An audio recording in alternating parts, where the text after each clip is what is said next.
I'm so honored to serve as your HR leader during this unprecedented time.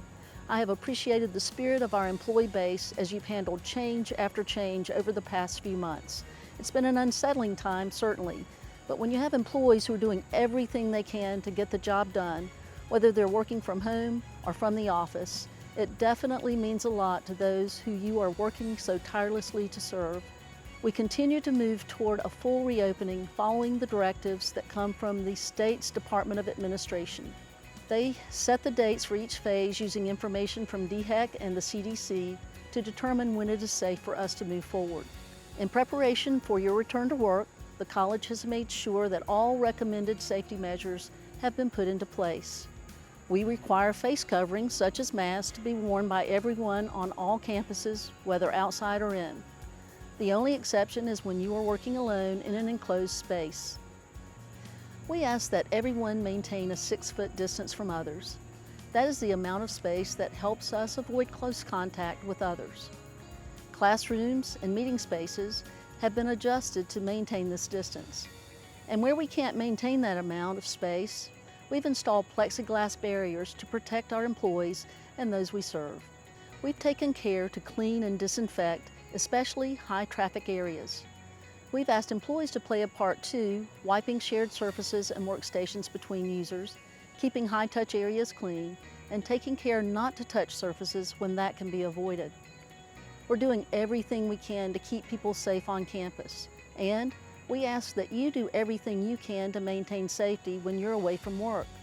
By making sure that you are safe in the community, you help to protect your colleagues and our students when you are on campus. Of course, we realize that some of us will get sick. If that happens and you test positive for COVID-19, you experience symptoms of the disease, you are in close contact with an infected individual, or you are around someone who begins exhibiting symptoms 2 or more days later, you should alert your supervisor and complete a COVID-19 reporting form available on the COVID page of the GTC website.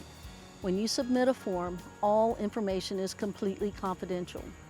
HR team members Barbara Wilson and Mary Cantrell serve as members of the COVID response team. They respond to all employee forms submitted within 24 hours, but usually much sooner. One of them will ask you some questions to understand your individual situation and then guide you through the next steps. If you're in doubt about reporting, please go ahead and complete the form. The team is ready to help whether you simply have questions and concerns or you need to isolate or quarantine. Human Resources is also ready to assist if you have questions and concerns about returning to work. First, take a look at many common questions and answers on the COVID webpage. You'll find information there on when to return to work, health monitoring and safeguards, workplace modifications, and employee benefits. All of this information is updated regularly to ensure you have the latest information at your fingertips. If you don't see what you're looking for on the COVID page, please contact Human Resources. Each person's situation is different, and we want to hear from you so that we can help. If your question relates to benefits, please contact Mary Cantrell or Barbara Wilson. If you have a hiring question, Shannon Griffin and Elisa Scott are ready to help.